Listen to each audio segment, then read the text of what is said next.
Welcome to another episode of Photo Enthusiastic. I'm your host, Jim Fair, here today to talk about my travel tripod, which is a MeFOTO C1350Q1. Converts to monopod without tools. It's a very handy little guy. B&H has them for, I think it's $349 US with a $50 rebate at the moment. And you'll find similar tripods in Canada by VizTech under the Benro name. Apparently MeFOTO is a spin-off of Benro, and the warranty is through benrousa.com.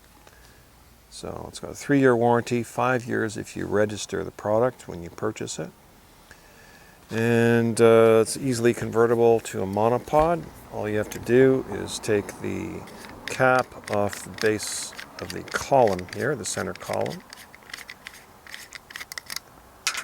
That aside, loosen the center column, pull it out, and remove the leg with the neoprene grip, like so. Put that aside, and the two are married together very simply. And that's as short as you can be with the monopod, and it goes to a fairly decent height. There we are. So this is, just 2 of the 4 sections extended. So it's got a lovely ball head that's panning, and you have an adjustment for tension and for how fast it will pan. And I'm not sure what this one does. One's for tension. There's an extra knob here. Does something. Anyway, and this top one just holds the plate tight, and on top you've got a little bubble level. It's a nice little tripod, well put together, and it's not cheap being carbon fiber, but I've gotten a couple of years out of it and have no problems. I've dropped it a couple of times. There's a couple of dents in the aluminum, but otherwise it works just fine. So let's put this back together.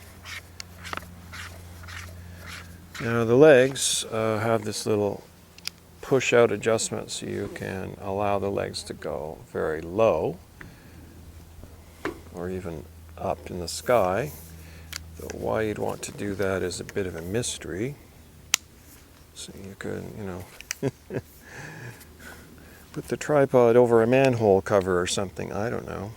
Get it really low to the ground. As to how stable that would be, I don't know. You'd have to test it, I suppose. Interesting. Whereas when you push these in, it limits the leg travel to a normal sort of angle. Which, what would you say that angle is? There we are. So the feet are removable. You have some spikes if you want to put the spikes on. So depending on the type of ground you're on. You've got an Allen key for adjusting the tension of the legs, little manual, and the little bag. As I said, the bag,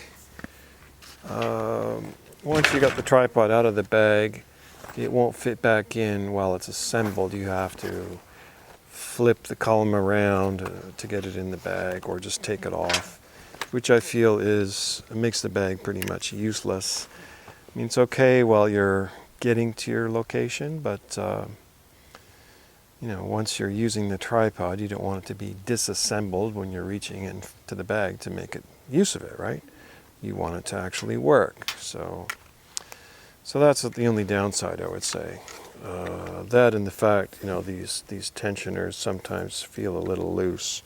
So you'll hold the tripod, and sometimes the leg will sort of pop down because you haven't tightened it enough. Anyway. I like this tripod. I would heartily recommend it to anyone as a travel tripod.